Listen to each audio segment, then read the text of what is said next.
Weatherman of the North 154 here. Right now, I will be discussing the remains of the severe weather threat, some ongoing snowfall and freezing rain, and then windy conditions expected tonight and tomorrow. So right here you have, in the dark green, you have a marginal threat and then a slight risk in the yellow. Expect mainly large hail threat in the southern half of the threat here, and then maybe some locally damaging wind gusts and hail towards the northern half. Then you have a general thunder right here, and then up here, expect mainly just clouds of ground lightning strikes with some of the stronger cells. Although, also in some of the stronger cells, some brief gusty winds are possible, which can gust up to 40 miles per hour.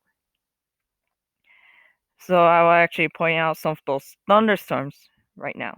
So you have thunderstorms currently right here. Then you have some here, and then you have some here. So that's where we have thunderstorms right now. And those may strengthen or weaken. Now, obviously, these ones will weaken as they move towards the east as the atmosphere further stabilizes, and as you can see, some more lightning just developed. Then just have showers, maybe some isolated thunderstorms down towards Iowa.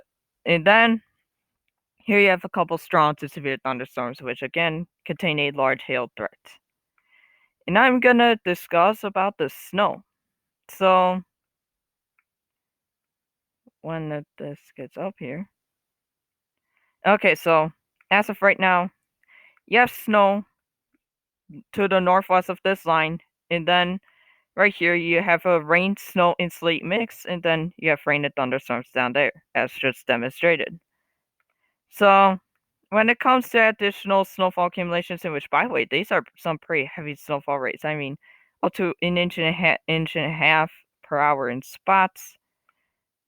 For now, I would say that additional snowfall accumulations can range from mainly 1 to 2 inches here, maybe some 3-inch amounts if this continues. And then here you can expect another mainly 3 to 5 inches, although it is not out of the question for some locally higher amounts of 6 inches possible. And also towards the southern half of the 3 to 5 inches, you can also expect some ice accumulations, mainly up to 1/10 of an inch. So obviously travel will be dangerous, and also snowfall removal will be kind of difficult considering its wet and heavy nature, and also just because, like I just mentioned, some of that snowfall could be covered in ice.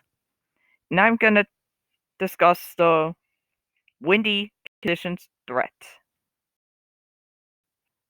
This loads up here.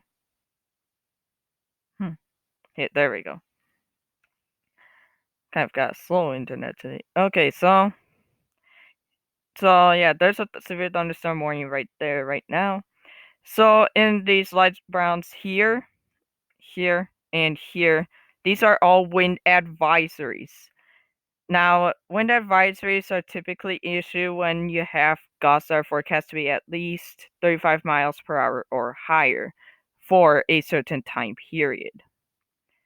So expect mainly 35 to 45 mile per hour wind gusts in the wind advisories, although it is not out of the question for some 50 mile per hour wind gusts to occur right along the Door Peninsula of Wisconsin, just because they are by the lakeshore, and when you have a fairly wide open area, that does allow the winds to channel up and therefore become stronger. So then it's out of question for some 50 mile per hour wind gusts to occur there. So that's the video for today. Hope you enjoyed it. Stay safe out there.